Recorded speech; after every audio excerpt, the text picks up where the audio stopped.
What's going on, everybody? It's Afro Think Tank. Today's not a good day. Today's not a good day. Why? Because my heart's broken and I'm feeling the pain of the Nigerian people because of police brutality. First, I want to say end SARS. I support that. End SARS. Straight up. Because as an African American who has to deal with police brutality in America, I can relate and understand what the people in Nigeria are going through.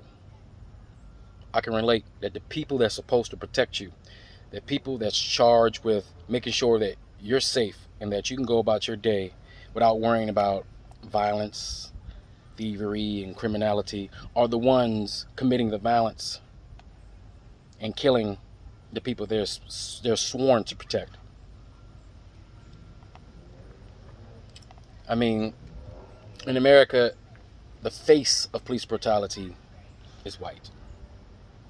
In Nigeria, the face of police brutality is black. All over the world, there's a problem with police brutality. All over the world, there's a problem with giving young men weapons and a badge that tells them that they're above the law. And the lack of training to teach them that with great power comes great responsibility.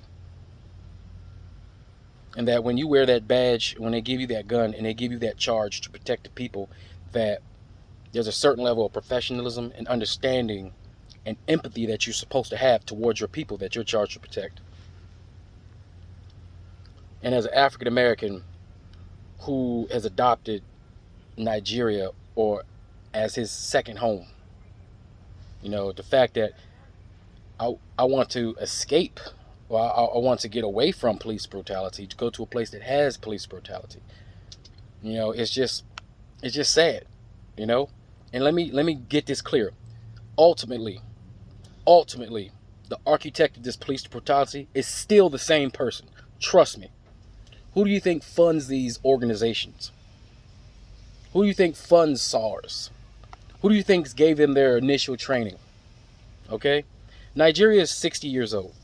All the politicians are older than the country.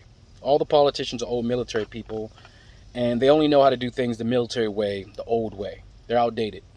Like, are you still using Windows 95 on your computer? No, you're not. Why? Because it's an old, outdated processing system, right?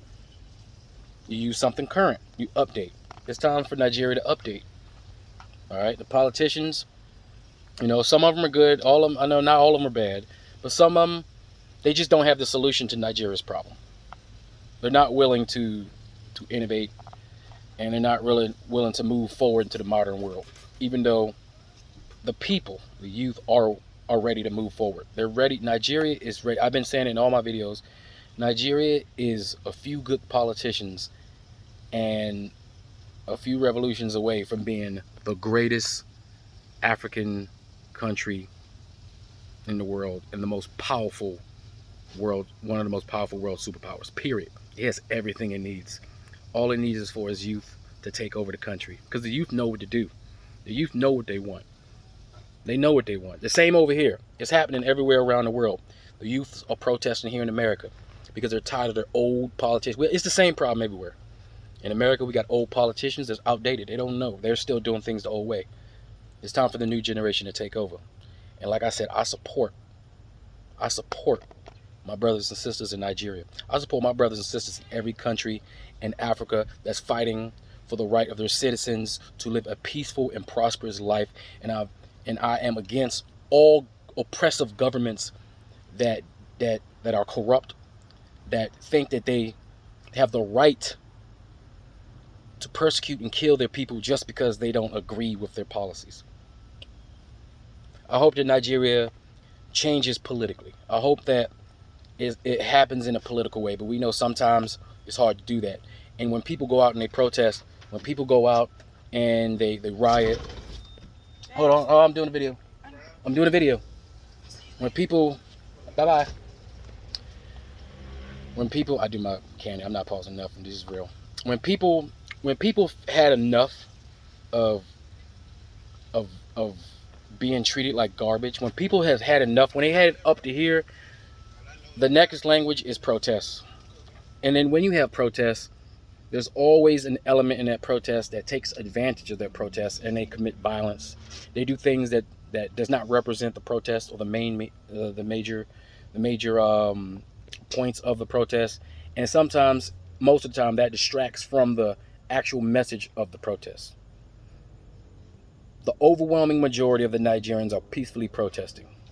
There are a few elements that are taking advantage of the chaos to sow destruction and division. We know that. It's like that everywhere. But just like the Nigerians are with us and has been supporting us African Americans in America against the police brutality and the daily killings of black people in America. The majority of these black people, I keep saying it, I gotta keep saying it in most of my videos, are descendants of the Yoruba, Fulani, and Igbo tribes of Nigeria. We are you. We are your people. We are family. Okay? And Nigerians have been supporting us in America. Black Lives Matters, I believe, is led by a Nigerian woman, one of the founders, a Nigerian woman. They are an integral part of the liberation of the black people and the betterment of black people in America. And I call for more Americans, especially the Black Lives Matter people, the Black Power people, the black militias that are growing to defend our communities, to voice their opinion and give support to the Nigerian people in their struggles for police brutality. Because police brutality is police brutality. In America, we have black folks that commit police brutality. In America, we have black police officers that practice white supremacy. White supremacy can be practiced by other people that are not white. It's a learned condition. White supremacy is a learned condition. And that white supremacy is also in Africa with a black face. And that's what's happening over there too. Trust me. You know, if you dig deep enough, you'll find it. It's there. So I just want to say, from your brother, your African American brother over here, that I support you. And you guys keep up the fight. You know, try to do things legislatively. Get out and vote. When it's time to vote, get out and vote. Hold your elected officials accountable. Don't fall for their tricks. Don't fall for their bribes every election season. All of a sudden, they're the greatest people in the world, and they want to give you this and they want to give you that. Don't believe none of that. Organize yourselves and make sure you find a candidate that wants to move forward and wants to be a politician, wants to be a politician for the people, and you make sure you vote those people in. All right? You create those social changes that you want to see. Hold these police officers accountable. And these police officers in Nigeria, they need to get paid. Can you imagine? Can you imagine being a police officer, a good police officer, and you're not getting paid for months? They expect you to do your job. So of course, poverty breeds criminality in every country. It doesn't matter what country color you are. It doesn't matter what nationality you are. If you are in poverty, the weaker-minded people tend to turn towards criminality to gain a foothold in life.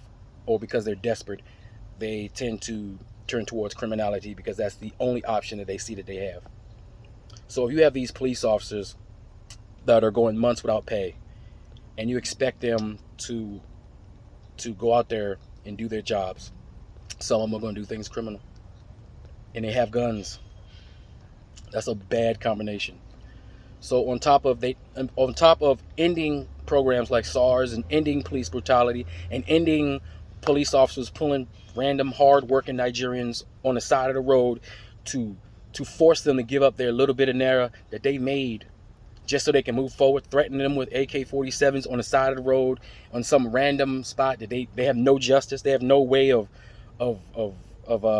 seeking justice because, I mean, who's going to do anything? They're the police and some military members as well.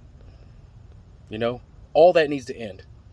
And there's no way Nigeria can move forward when they have a police department and a military and who are not organized, who have elements of corruption, and who just don't care.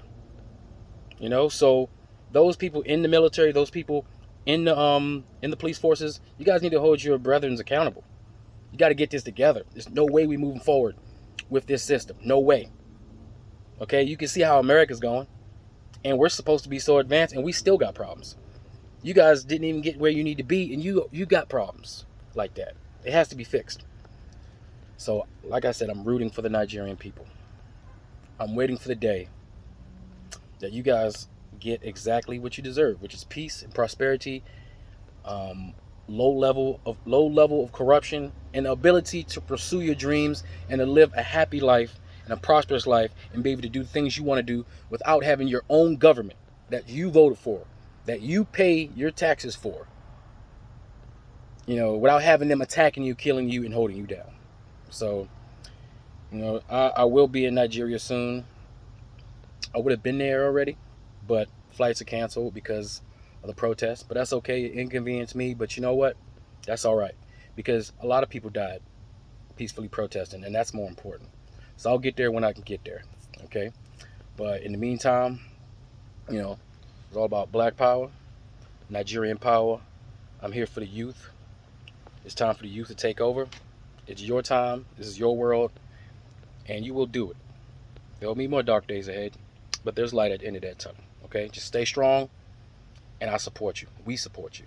The African Americans over here, we support you. Okay, that's all I gotta say. Is Afro Think Tank. Learn something, teach something. I'm out.